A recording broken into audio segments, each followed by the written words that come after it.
dengue é conhecida desde o século XVIII. Depois do fim da Segunda Guerra Mundial, ressurgiu com maior intensidade e gravidade. As causas são múltiplas e nem todas bem conhecidas. O aumento do fluxo rural urbano favoreceu a proliferação do principal vetor, o mosquito Aedes aegypti. Ainda não há uma vacina preventiva e, por isso, o combate é fundamental para reduzir a gravidade dos casos e o número de mortes. Dengue, um dos principais problemas de saúde pública no mundo, é o tema do fórum de hoje. E para discutir o assunto, convidamos Giovannini Coelho, coordenador do Programa Nacional de Dengue do Ministério da Saúde, e o médico sanitarista Pedro Luiz Tauil, professor da Faculdade de Medicina da Universidade de Brasília. Agora, antes de começarmos nossa entrevista, vamos assistir uma reportagem produzida pela TV Justiça. Os agentes de saúde vão de casa em casa à procura do inimigo. Vasculham tudo que pode ser criadouro do mosquito Aedes aegypti, transmissor da dengue. Eles passam frequentemente, é muito importante o trabalho deles, certo? Muito importante mesmo. Eu acho que é importante e é bom para a saúde, né? Nesta casa, um foco suspeito. É o nosso trabalho, nós colhermos as larvas para ser enviadas para o laboratório, para que lá seja feita uma análise, tá? Para saber se é do próprio mosquito da dengue. Para a moradora, fica o alerta. Eu conto com a sua colaboração, porque o mosquito, ele não fica só aqui. Ele voa para outras casas. E o local aqui está ideal para ele, porque aqui tem árvore, tem um abrigo para ele. Se a senhora não contribuir para o seu próprio bem-estar, vai ser ruim porque o mosquito está aí.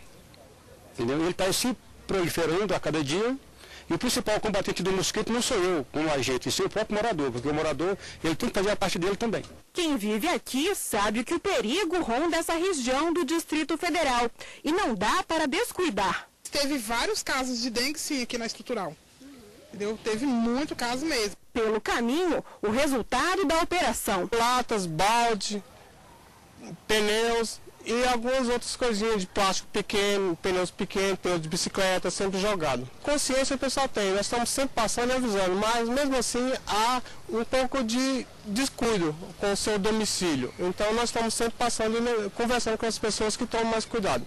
Cuidado, o Bruno, que mora em outro canto de Brasília, sempre tomou. Ainda assim, não escapou da doença. Fiquei uma semana de molho, uma semana em casa, febre, enjoo, moleza, dores no corpo, né? E eu também tive muitas manchas vermelhas na pele. Os sintomas ficaram para trás, mas a preocupação continua. Principalmente porque a segunda vez dizem que é pior, né? Então se a primeira vez já foi ruim, eu não quero chegar na segunda não. Bom, vou começar com o Dr. Pedro Tauil. Vamos contar uma rápida história da dengue no Brasil, Dr. Pedro. Ela já esteve por aqui, ela já se afastou e retornou no final dos anos 70, início dos 80, seria isso? Isso. Nós temos referência à dengue no Brasil do século XIX. Em 1850, 1845, 50, 54, e ela tinha nomes diferentes. Era conhecida como polca, febre eruptiforme, e de 1915, em São Paulo, o professor Rubem Almeida apresentou uma aula inaugural, e ele disse assim, a aula inaugural se chamava assim, aos estudantes de medicina, urucubaca, gripe, com 2 P's, ou dengue. Dengue. E ele mostrou que o quadro clínico era de dengue e não era de gripe. Aí, a última referência do século XX que nós tivemos foi no Rio de Janeiro e na cidade de Niterói, que o professor Antônio Pedro escreveu um artigo na Gazeta Médica chamado Dengue em Nicterói, como se escrevia. Depois disso, nunca mais, nós ficamos quase 60 anos sem referência à dengue no Brasil. Por quê?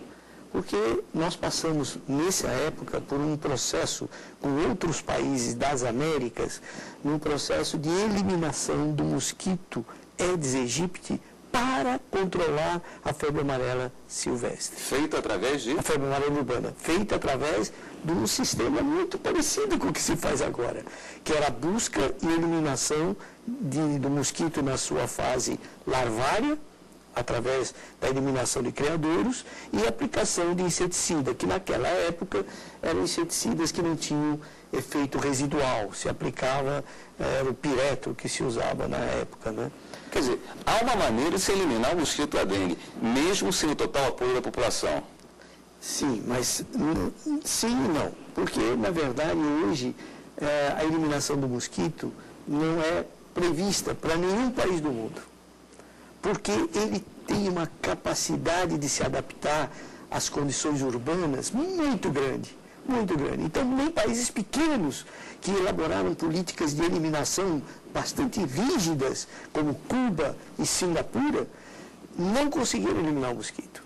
Então, por quê? Porque as condições de vida hoje nas cidades, elas favorecem a proliferação do mosquito. Por quê?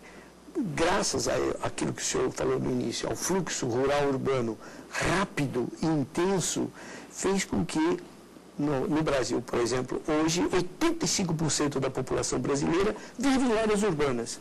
E dessa população, 20% vive em condições precárias de saneamento e habitação, como mocambos, favelas, cortiços, invasões, onde favorece a proliferação do mosquito. Eu gostaria de complementar o posicionamento do professor Pedro Thail. Eu acho que um aspecto também que é importante a gente destacar é que o processo de erradicação do Aedes aegypti, ele se deu num contexto de organização das cidades completamente distinto de hoje e com um processo econômico completamente distinto.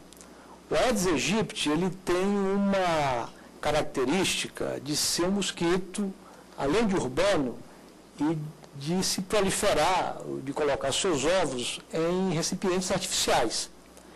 Recipientes artificiais esses que são produzidos no mundo moderno em grande quantidade, como, por exemplo, plásticos, garrafas, etc, etc. Então, esse aspecto da organização da economia, da organização das cidades, o aspecto onde nós temos um maior percentual da população vivendo nas cidades, né?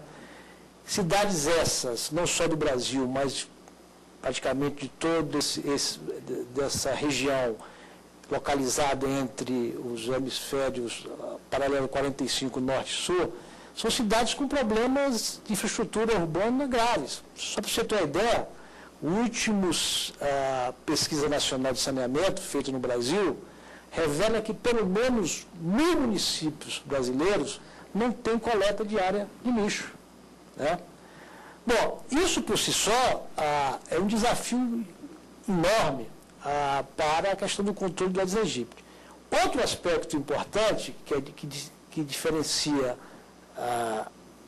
do processo de erradicação alcançado nas décadas anteriores é o processo de inter-relação turística e comercial entre os países, né? Hoje, você, com menos de 24 horas, você consegue atravessar o mundo. Então, a velocidade com que a doença se espalha é muito grande. Eu não ouço falar de um trabalho conjunto com outros países. O processo de instalação de barreiras sanitárias, por exemplo, é uma medida absolutamente inócua. O que tem que haver é exatamente uma conjunção de esforços, né, além do Brasil com outros países, mas também dentro do país, entre seus municípios, em tentar manter baixos índices de infestação. O Brasil tem uma experiência, né, em particular com os países do Mercosul. Existe um programa de trabalho articulado entre os países do Mercosul, tem uma comissão, inclusive, específica que trata disso, mas sempre da perspectiva de que a resolução dos problemas de dengue depende de ações do setor saúde, né, mas também de intervenções no meio ambiente, como aspectos relacionados à coleta adequada de lixo, abastecimento de água regular, etc. Doutor Pedro, eu acho que a saída vai ser o controle através da exterminação do mosquito, ou uma vacina estaria mais próxima? A nossa grande esperança é uma vacina. A vacina, ela propiciaria uma redução, sem dúvida, na incidência da doença.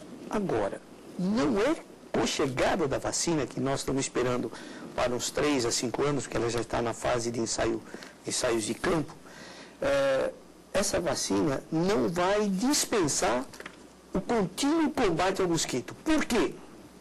Porque esse mosquito também transmite outras doenças. Entre elas, como nós falamos, a febre amarela urbana e, além dela, outras doenças que existem em países do Sudeste Asiático que podem também chegar ao Brasil. Entre elas, tem uma que tem um nome complicado, que chama chikungunya. Chikungunya, que é uma febre muito parecida com dengue, é menos grave que dengue, mas dá um processo de dores articulares prolongados, às vezes meses. Uma curiosidade é que os franceses, em 2006, muitos franceses foram passar férias nas ilhas do Oceano Índico e quando voltaram, uma ilha, por exemplo, chamada Ilha de Réunion, quando voltaram com um quadro febril muito parecido com dengue. E depois viram que não era dengue, que era essa doença chamada chikungunya, e que dá um quadro de dores articulares muito prolongado. Então, eu só estou falando isso porque a vacina é uma esperança para a redução da transmissão de dengue, mas não vai dispensar o contínuo combate ao mosquito. Nós vamos para um rápido intervalo e voltamos já com o programa Fórum, que traz hoje a discussão sobre dengue, um dos principais problemas de saúde pública no mundo. Voltamos já.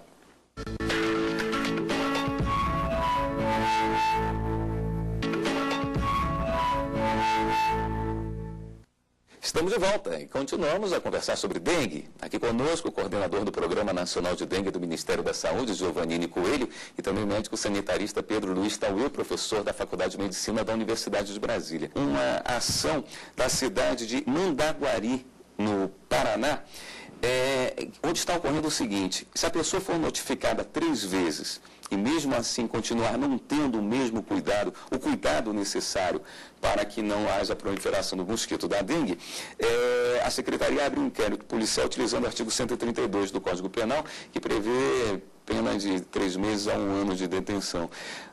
Esse é o caminho, doutor Giovannini? Olha, o arcabouço legal já existe, né? E esse arcabouço legal se baseia exatamente na possibilidade de risco à saúde da coletividade, né? A existência de algum fator que possa determinar um risco para a saúde da coletividade. Agora, eu acho que o Poder Judiciário tem um papel importante, né? Eventualmente em situações muito especiais, né? Porque eu acho impossível você aplicar multas em toda a população, né? Mas eu acredito que você possa utilizar esse arcabouço legal nessas situações, por exemplo, onde você tem áreas, né, principalmente pontos comerciais que aglomeram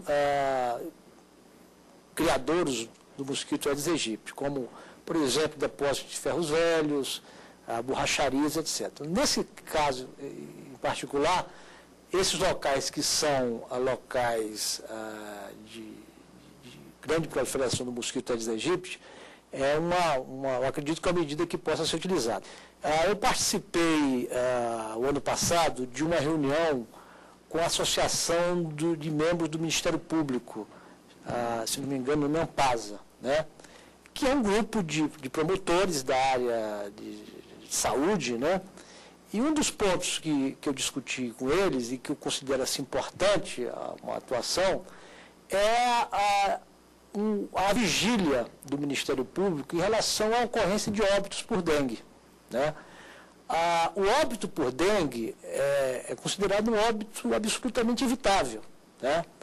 Porque a dengue, embora não tenha um medicamento específico, mas o tratamento de dengue não exige uma grande tecnologia, não exige exames sofisticados, exige apenas a organização do sistema de saúde, né?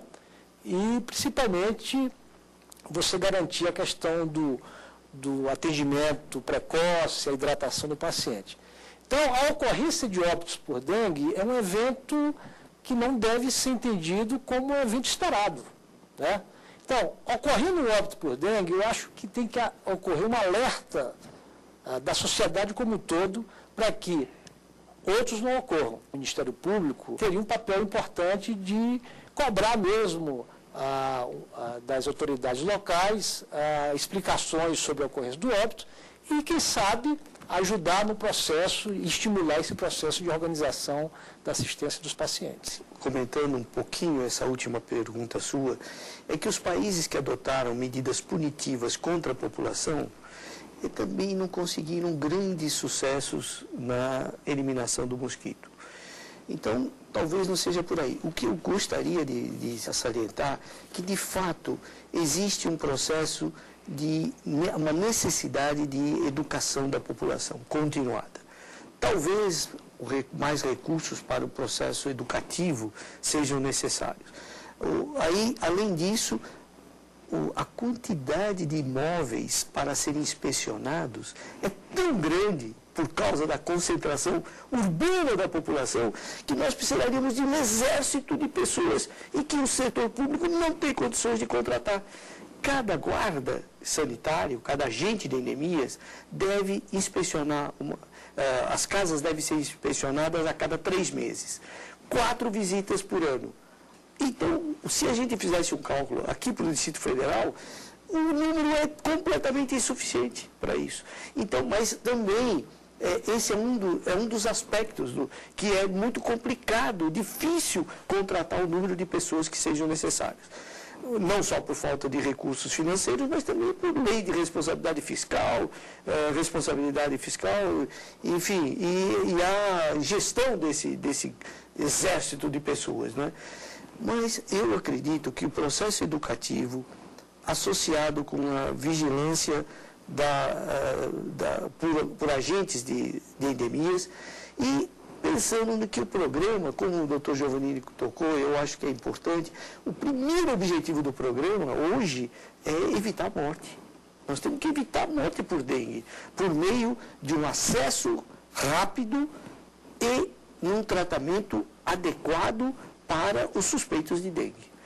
A gente sabe que já vimos experiências de que melhorando essa gestão do setor saúde, isso já melhora, reduz demais os óbitos. O segundo, reduzir os casos graves da mesma maneira. O terceiro, reduzir as dimensões das epidemias. Aí sim, quando combatendo o mosquito, na sua forma alada e também na sua forma larvária, né? Então, com isso, a gente reduz a magnitude do problema. Mas a eliminação da incidência da doença, eu acho que ainda é uma coisa que nós devemos aguardar instrumentos melhores, entre eles a vacina. O médico tem uma certa dificuldade de diagnóstico, né, para a dengue, porque ela se assemelha a outros problemas, inclusive menores. Os hospitais estão aparelhados, preparados, os médicos estão prontos em todo o país para fazerem um rápido diagnóstico e começarem a ação para evitar a morte com dengue? O Ministério da Saúde, em estreita articulação com as secretarias estaduais e municipais de saúde, tem feito um esforço tremendo nos últimos anos, visando o processo de capacitação dos profissionais. E capacitação de toda maneira, né? Capacitações presenciais.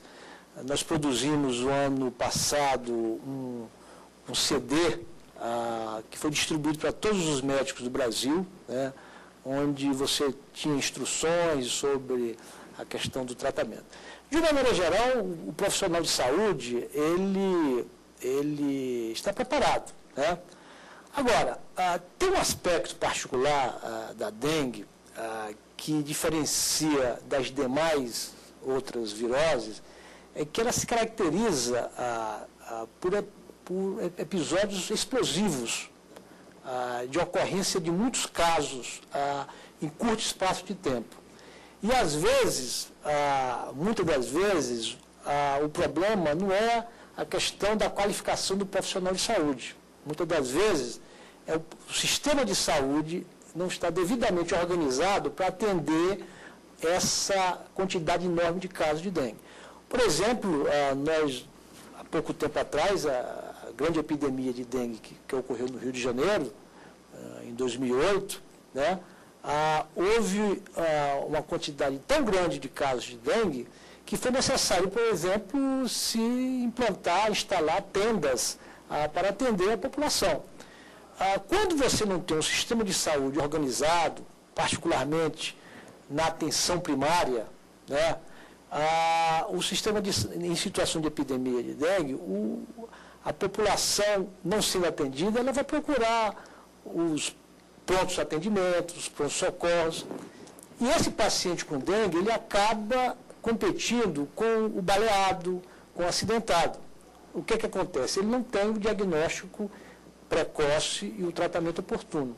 E essa é a diferença entre entre a vida e a morte do paciente. Então, esse é um aspecto que é um desafio para o sistema de saúde, né? Nós temos, e o Ministério da Saúde tem trabalhado fortemente nessa direção de aprimoramento e qualificação da atenção primária, não só para a dengue, mas para todos os agravos.